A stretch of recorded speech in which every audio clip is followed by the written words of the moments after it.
Бәріне сәлем, Керек арнасының көрермендері. 2020 жылдан бастап көп балалы отбасыларға берілетін жәрдемақы көбейіп, табысы аз отбасыларға атаулы әлеуметтік көмек беру тәсілі өзгереді. Бұл туралы Астана қаласындағы үкімет отырысында халықты әлеуметтік қорғау министрі Біржан Нұрымбетов айтып берді. Министрдің айтуынша, келесі жылы 1 қаңтардан бастап 18 жасқа толмаған көп балалы отбасыларға табысына қарамастан 42 мыңнан 72 мың теңгеге дейін жәрдемақы беріледі. Әр балаға шамамен 10-11 мың теңгеден есептеледі. Жәрдемақының нақты көлемі өңірлердің ерекшеліктеріне қарай өзгереді.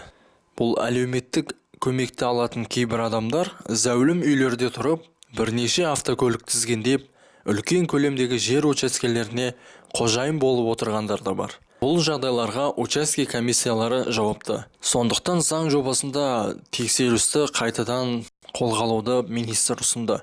2020 жылдан бастап табысы аз отбасылардың 1-6 жас аралығында балаларына арналған әлеуметтік пакет жасалады. Әлеуметтік пакетке балалар тағамы, гигиена заттары, балалардың ой қимыл жүйесін дамытқыш құралдар кірген. Ал 6 жастан 18 жасқа дейінгі балаларға мектеп формасы жолақысы төленіп, мектепте тегін тамақ беріледі.